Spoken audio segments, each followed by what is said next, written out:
नमस्कार दोस्तों। आज 9 अगस्त 2022 है। 9th ऑफ अगस्त 2022 है। और ये वो वीडियो है जो कि मैंने ट्विटर पे वादा किया था कि लॉसेस कम करने पे एक वीडियो बनाएंगे। बहुत से लोग प्रॉफिट बनाने पे तो वीडियो बनाते हैं, बट लॉसेस कम करने पे वीडियो बहुत कम मिलता है। तो शायद आपको ये बोरिंग लगे, लेकिन अगर आप इस बात को या इस वीडियो के सार को नहीं समझे तो आप जिंदगी भर प्रॉफिट मेकिंग वीडियोस ही ढूंढते रहोगे और आपको मिलेगा कुछ नहीं। अब पहली बात तो ये समझें कि प्रॉफिट हर किसी को होता है। इशू क्या है कि जो घाटा होता है वो प्रॉफिट से ज्यादा होता है। तो उसमें दो तीन चीजें होती हैं। एक तो ये है कि आपका जो साइज ऑफ लॉस है वो प्रॉफिट से बहुत बड़ा होता है। ठीक है। दूसरी बात, आप जरूरत से ज्यादा इस चीज पे फोकस कर लेते हैं कि आपका विन रेट क्या है, और वो विन रेट ज्यादा करने के चक्कर में कई बारी आप जो है प्रॉफिटेबल ट्रेड्स को चलने नहीं देते, लूजिंग ट्रेड्स को ज्यादा होल्ड करते हैं। तो ये दो बातें आपको बड़ी क्लियर होनी चाहिए कि आपकी प्रॉफिटेबिलिटी और साइज ऑफ प्रॉफिट जो है, आपका विन साइज कितना है उस पे डिपेंड करता है। कितनी बारी आप विन करते हैं उस पे मैटर नहीं करता। पहले थोड़ा सा व्हाइट बोर्ड पे चलते हैं और आपको मैं समझाने की कोशिश करता हूं कि किस तरह का मनी मैनेजमेंट मैं फॉलो करता हूं।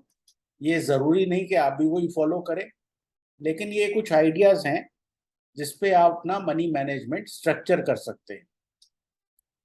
अब फर्ज करें मेरे पास जो है 10 लाख का ट्रेडिंग कैपिटल है।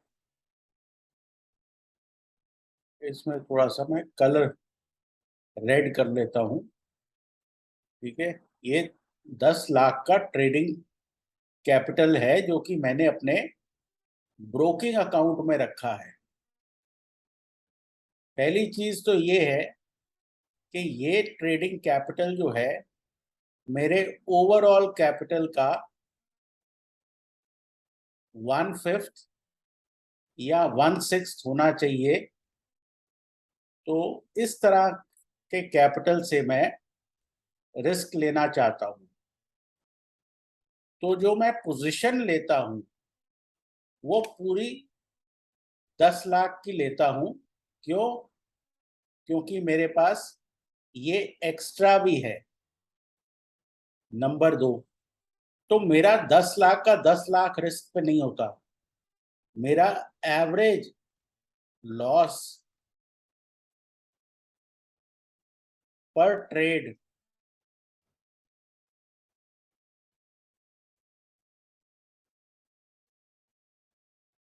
जो है वो 1.5 लाख का होता है। एवरेज कह लो या इसको मैं मैक्सिमम भी कहूंगा, क्योंकि इससे ज्यादा मैं लॉस लेता नहीं हूं मोस्ट ऑफ द टाइम। मेरा एवरेज विन जो है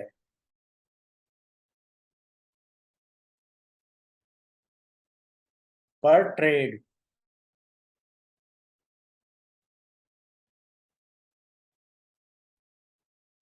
वो होता है 2.5 से लेके 4 लाख तक। तो उसका कहने का मतलब ये है कि एक बारी 2.5 मेरे पास विनिंग पीएनएल में आ जाए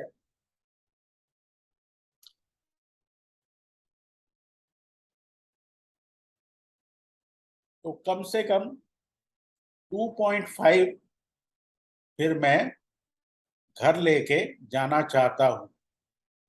ठीक है। तो एक तो ये चीज अपने दिमाग में अच्छी तरह बिठा के रखें, ये है मैथ ऑफ ट्रेडिंग। अब इसमें ये जो है ये 50-50 पे भी कामयाब होता है।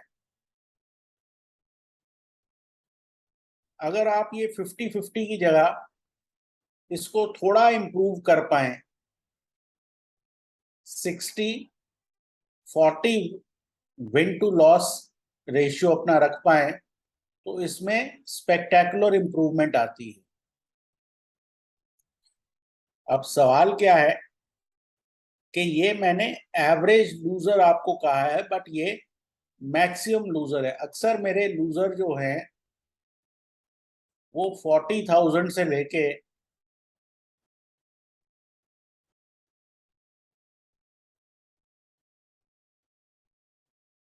1 लाख तक मैं उनको लिमिट करने की कोशिश करता हूं।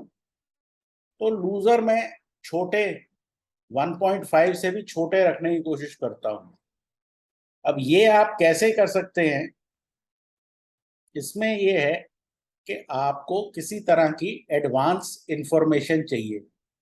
तो पहले ही जब बाजार खुलते हैं तो ओपनिंग पे जो रेट सेटल होता है 9:08 पे, मैं ये देखना चाहता हूं कि बैंक निफ्टी और निफ्टी कैसा खुला है। अगर दोनों बहुत बढ़िया गैप अप या गैप डाउन से खुले हैं, जिसका मतलब ये है कि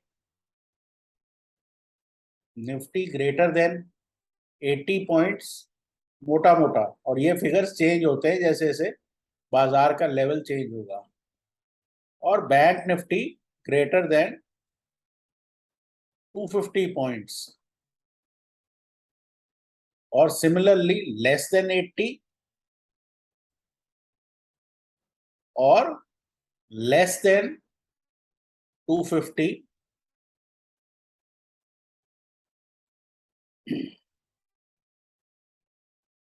या मेरे ख्याल से इसको कहना चाहिए लेस देन -80 और लेस देन -250।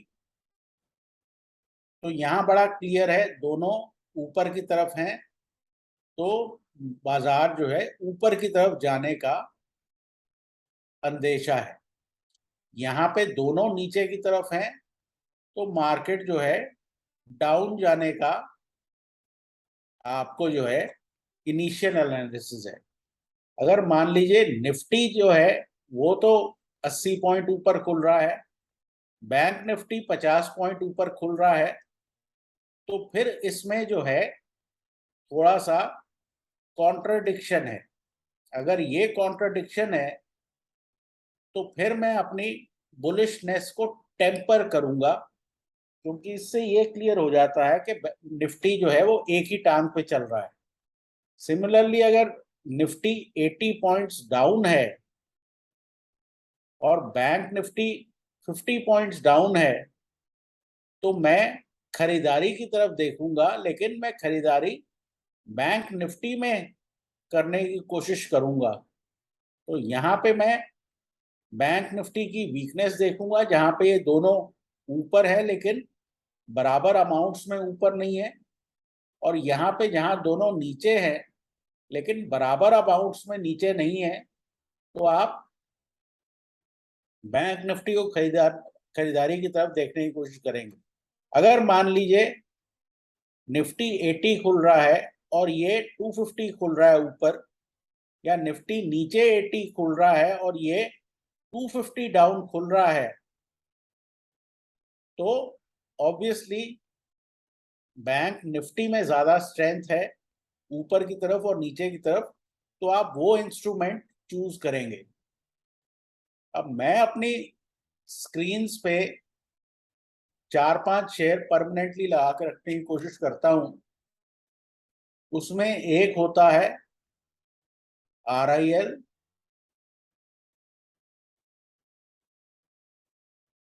एक होता है बजाज फाइनेंस,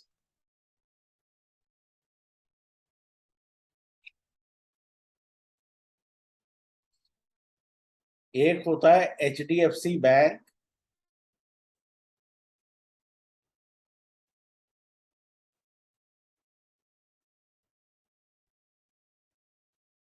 एक होता है आईसीआईसीआई बैंक,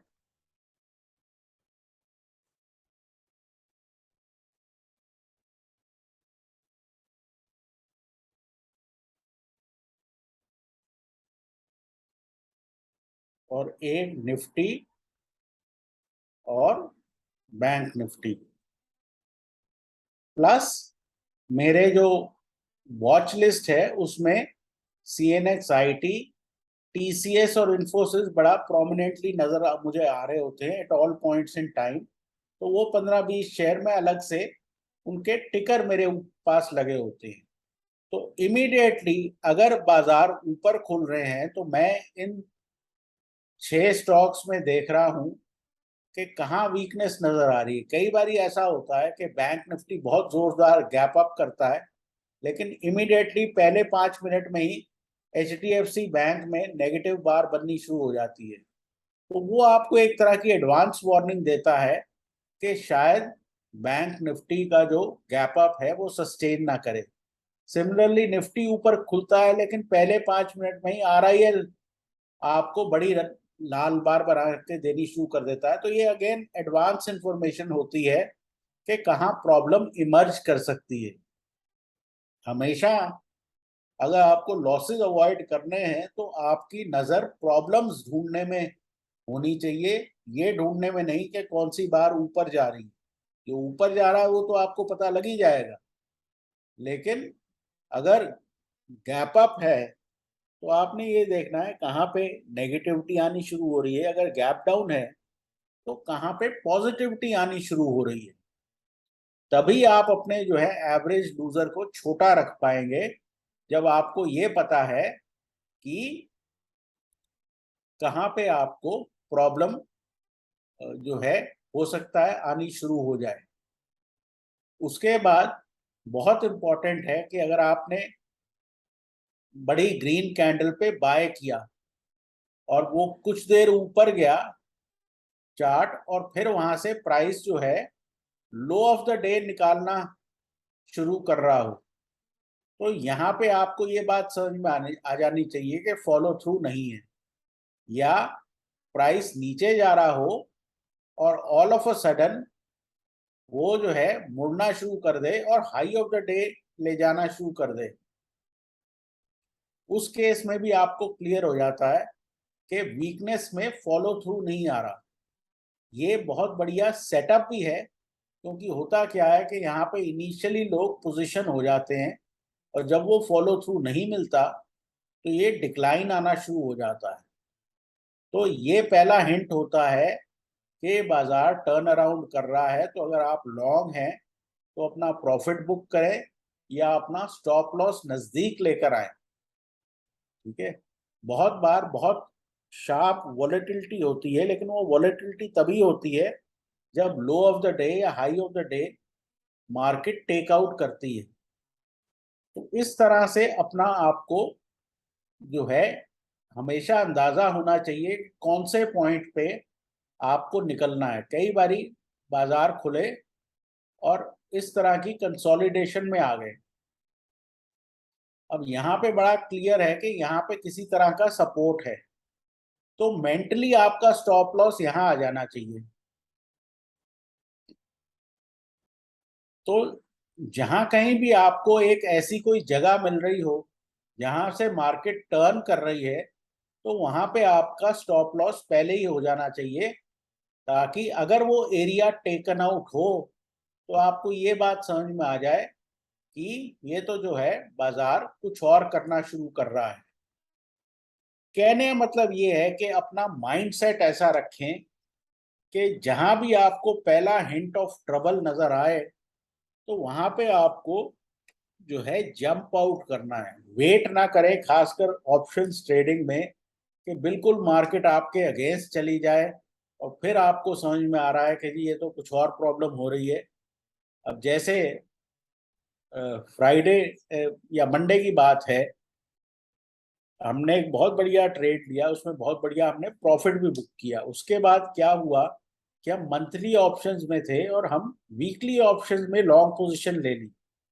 अब जैसे ही आधा पौना घंटा हो गया वो वीकली ऑप्शंस चल नहीं रही थी, बाजार भी जो है अपर लेवल्स पे थोड़ी सी थकान महसूस कर रहे थे। तो हमने जो है, क्योंकि पहले ट्रेड में बहुत बढ़िया कमा लिया था, तो वहां 2-4 रुपए ब्रेक इवन टाइप जो ट्रेड चल रहा था वो हमने काट के घर जाना बेहतर समझा, इंस्टेड के हम लेकर जाएं। ऑप्शन में बड़ा जरूरी है कि क्योंकि एक दिन की छुट्टी में आपका जो है टाइम वैल्यू खत्म होती है, तो आपको अगर ब्रेक इवन ट्रेड चल रहा है तो अगले दिन फिर लेने में फायदा है, इंस्टेड के उसको आप बहुत ज्यादा कैरी करें। ऑप्शन का मतलब ये है कि आप किसी तरह की रेंज में हो और वहां से ब्रेकआउट हुआ और आपको इमीडिएटली जो है कोशिश ये करनी है कि 40-50 पॉइंट निफ्टी में और कुछ 150 पॉइंट बैंक निफ्टी में अगर आपको इजीली मिलते हैं ऑप्शन बाइंग में, तो वो आपको लेने हैं। बहुत से लोग ये सोचते हैं भाई 200 पॉइंट निफ्टी ऑप्शन मिल जाए, वो 200 पॉइंट आपको रोज नहीं मिलेगा। 40 पॉइंट लेने बहुत इजी हैं। क्यों? क्योंकि वो एक ही राउंड में आपको मिल जाएंगे। 40 पॉइंट ऑप्शन में मतलब है 100 पॉइंट अंडरलाइंग में, 150 पॉइंट बैंक निफ्टी में मतलब है 250 से 300 पॉइंट अंडरलाइंग में। तो एवरेज टारगेट आपका ये होना चाहिए। अगर आप हफ्ते में मेरे को 4 बार ये 40 पॉइंट, 5 बार 40 पॉइंट दिलवा देते हो, मेरे लिए वो कामयाब ऑप्शन बाइंग स्ट्रेटेजी है। ऑप्शन सेलर का दोस्त टाइम है, ऑप्शन बायर का दोस्त टाइम नहीं है। तो अगर आप ऑप्शन बाय करके बैठ जाते हो, भले पोजिशनल भी है, उसमें भी टाइम आपको हर्ट करेगा। पोजिशनल ऑप्शन में आपको वहां भी टारगेट्स जो है मॉडेस्ट रखने चाहिए, क्योंकि अगर टाइम निकल गया और मार्केट जरा सा भी आपकी तरफ वापस आया तो आपका जो है प्रॉफिट कम हो जाएगा। इस बात को अच्छी तरह समझ के रखें। तो पोजिशनल ऑप्शन में भी आपको कोशिश ये करनी है कि आप ऐसे दिनों पे एंट्री करें जहां से इमीडिएटली 150 से 200 पॉइंट आपके फेवर में चल जाए। ऑप्शन को अगर आप स्टॉक समझ के खरीद लोगे और ये सोचोगे कि मेरे पास तो अभी 1 महीना है, मैं बैठा रहता हूँ, तो वो एक सस्टेनेबल स्ट्रैटेजी नहीं है। क्योंकि टाइम वैल्यू आपके अगेंस्ट चलेगा, वॉलेटिलिटी में एक दिन भी आपके अगेंस्ट आया तो ऑप्शन आधी हो जाएगी। तो ऑप्शन बायर को हमेशा ये इंश्योर करना है कि उसके अगेंस्ट कम से कम चले, और फ्लैट भी हो तो बहुत ज्यादा समय के लिए फ्लैट ना हो। तो अगर ये कुछ आप जो है अपने सेफ गार्ड्स रखते हैं तो काफी हद तक आपकी ऑप्शन बाइंग कामयाब हो जाएगी। ऑप्शन बायर जो है फटाफट हिट करता है और अपना प्रॉफिट लेता है। अगर वो ज्यादा देर बैठ गया तो प्रॉफिट उसको ज्यादा होगा या नहीं ये नहीं पता, लेकिन जो प्रॉफिट होगा उसमें से चला जरूर जाएगा। तो quickly hit and run, hit and run, hit and run. आप 4 बार मुझे 20-20 पॉइंट दें, वो मेरे को ज्यादा सूट करता है, बजाय इसके कि एक ही बारी में आप 70-80 पॉइंट ले। वो इतना मेरे लिए या ऑप्शन बायर के लिए यूजफुल नहीं है। फिलहाल के लिए इतना ही। मुझे उम्मीद है कि आपको कुछ अंडरलाइन थॉट प्रोसेस समझ में आया होगा। Take care and good luck. कल की आपकी ट्रेडिंग अच्छी रहे।